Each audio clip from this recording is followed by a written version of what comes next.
Hello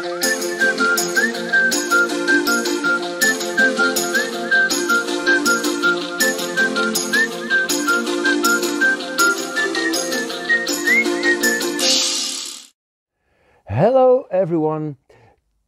Kennet, thanks so much for getting me to do all that, but I've now got a request of you, and it's straightforward, okay? My bonsai, top 7, in under 7, over 7, doesn't matter. I want to hear about you because you were one of my first inspirations, and I'm sure a lot of other people would like to be reminded about you. So please take the top 7 challenges, and you know what? I'm going to give you those questions now. Today Xavier from Expressions of Grace Bonsai asked me to do a 7 questions challenge. I don't know what the challenge is about. Maybe that I should do it in 7 minutes, but that's not gonna work. So failure is already mine. But nevertheless, let's do the 7 questions. So, first of all, Kennet, who are you? And there was probably a clue in that question. Tell us a little about yourselves. Okay, so the first question is, who am I? Well, my name is Kennet. I'm married, I have a wife. I'll show you a picture of her here. So here is my wife, but she's hiding behind a tree. So yeah. I also have 2 sons.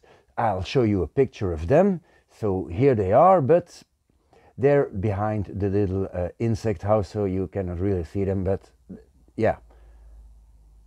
I'm a teacher.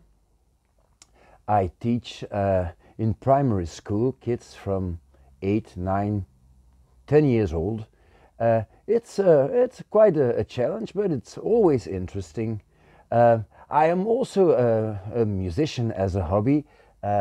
Maybe if you have seen my channel before, well, you know that I have a playlist called The Riddle, because I'm a one-man band. I do everything myself. I sing, I compose, I play the guitar, I program the drums because, well, I don't have a drum kit here. I do the synthesizers, and I made 2 albums which are available still online or on Spotify. The first one is called The Tree Deep in the Forest. And the second is The Moon is Hollow. I'm very proud of it. I did everything myself. So if you're a fan of something in between The Cure, U2 and Pink Floyd, well, that should maybe be something that you can enjoy. So you might want to check it out. Clearly, I'd love to know which country, which region you are in, and whether language is actually an issue for you with YouTube. Does that create an extra problem? Second question, where do I live? Well, I live in Belgium, 20 kilometers south of Brussels, in a quite woody environment, so that's really nice. I enjoy the walks here, I enjoy nature, and I spend a whole lot of time outside. Well, language makes it a little more difficult for me, I suppose, than for someone who is a native English speaker. I was raised in 2 languages, Dutch and French, so these I speak fluently. And then I learned English in school, and because I like music, I listened a whole lot to English music, and I also learned through that channel, shall I say. And then of course movies. I look at a whole lot of movies. I have subtitles, but yeah, slowly but surely I'm getting somewhere, I hope. We all want to know, what was your first bonsai? Have you still got it? And if not, why? The fourth question, what was my first bonsai? Well, it was a Chinese elm, and I had him for a whole lot of years. It was a S-shaped elm, you know. I bought a nice little pot for it, a Japanese pot, and I had him for surely 10 years. The roots were not that good. I even air layered it, and I had a good radial root spread. I might find a photo of this, but then one summer it didn't make it. Most of the time I lose my trees during summer when I'm on a holiday and the neighbor is watering the trees and it's very hot, and well, what can you do? This one, looking back, there have been 20, 21 contributors now. Has always been an interesting one, but what's your favourite bonsai? And when I say favourite, I want it to be one that you've actually created from the start. So, you know, not some £400 tree or €400 tree that you've brought in for this, this particular segment. What is my favourite bonsai and why? Well, if you are familiar with the channel, you know that I do a lot of experiments like grafting, and I mostly like fusion bonsai, which is a technique that allows you to create a trunk with different small trees. And of course, well, I think that my favorite tree should be a fusion tree. So let's go outside and have a look. Okay, so my favorite tree, it's difficult. I don't have a whole lot of finished trees. Well, there's no such thing as a finished tree because then it's dead. And I lost quite a few this summer, and 3 years ago and 4 years ago also. But my favorite tree should be a fusion tree, of course. So probably I would say this one. It's a field maple fusion tree, and it's starting to look quite good. As you see, the fusion here is almost complete, and we have some spots here in the middle that are starting to fuse, some spots here. So that's looking good. I'm quite sure that these trees that I planted now last year are doing okay. So I hope that they will grow, and then this fusion will become a fact. And then I can select the branches that I want, and this is going to be one hell of a tree. But too slow, too many mistakes that I made to make this a quick thing. So yeah, this one might also be my favorite tree. I really love this little juniper cascade, especially because it was started from a cutting or an air layer. I don't remember. I think it was an air layer, and it's been growing here for 7-8 years. And last year I decided to do something with it, and it turned out really nice, I think. Yeah, I really like this one too, but it's not a fusion tree, so yeah. Clearly, I definitely want to know your worst tree and why. Yeah, my worst tree. Well, let's go outside and have a look. My least favorite tree at the moment is this Japanese raft.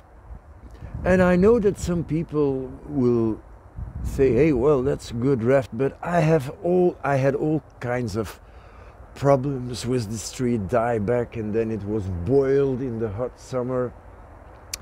So yeah, but maybe 1 or 2 good growing seasons, and this tree can become one of my favorites. So you see, there's a thin line between loving and not loving a tree. So yeah, at this point this tree is a little bit of a failure, I must say, but failure is not the opposite of success. It is part of it. And how did you start? What made you start bonsai? What made you start a YouTube channel? How did I start in bonsai?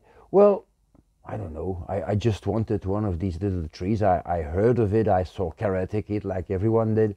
And it was something that I always wanted. So I just went to a nursery and bought a little tree. It's a different question, but What has changed since you starting on YouTube and what you're seeing now from our creators, and the goods and bads of that perhaps? I started this YouTube channel, I don't know why, because probably I was a little bored or maybe envious at the ones that had a YouTube channel, and I thought it was fun to film the trees and to explain what I was doing. It served me well because now I can look back at some trees and see, oh, did I repot this last year? No, what did I? So that helps. I think it's a nice community, the YouTube community for bonsai, and it gives the non-professionals a way to express themselves with what they do. And now, of course, it is a whole lot easier because everyone has a smartphone and can film with that. As you see, you can see it, but I use a smartphone to film, and I have a 20-box little microphone, and that's it. And yeah, everyone can do it. And a YouTube channel, well, it's free. The only thing that you need is 1,000 subscribers and 4,000 views or something to make it put pennies in the box. Yeah, monetize the channel. That's the name. But everyone can do it. So I also have quite a lot of comments of people that are maybe doing something like I'm doing, and they tell me, but it would be great to see what they do. And you don't need to have a whole lot of material to make good content, I think. So yeah, YouTube has definitely changed. One of the first channels that I discovered was Nigel's channel, who has a big channel now. He exploded. Well, not Nigel, but his channel, luckily. But yeah, I'm still somewhere slightly under the 5,000 subscribers, which is fine. I mean, I do it just for fun, and well, I hope more people will do it just for fun. And rather than ask you value, I'm going to ask you, what is your favourite type of tree to work? And I think my thing's gone very dark, so I'm about to lose power. So, there are my questions. Well, favourite species, yeah. That's another question. I think that I like hornbeams. I like field maples.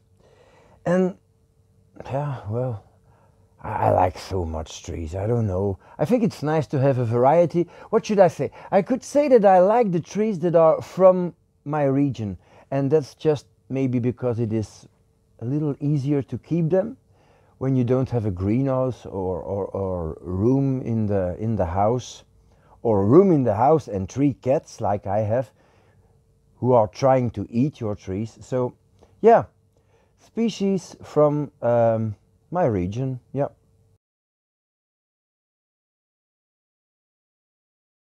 Most expensive bonsai. Well, I don't spend a whole lot of money on trees because I like to work with seedlings or little things that I find growing in the garden. But one day I bought a small trident maple, root over rock, which also died during summer, and I think I paid $100 for that. So yeah, was sad. I don't have a trident maple anymore, but I don't mind. I like the field maples. They're from the region, and that I like working with trees from here. And so these are my 7 answers to the 7 questions. It was much fun watching the other interviews and the other little videos on YouTube from people that did that. I learned a whole lot new channels, and that was very interesting. So I have a lot of video catching up to do now. So thank you for watching, and see you next time.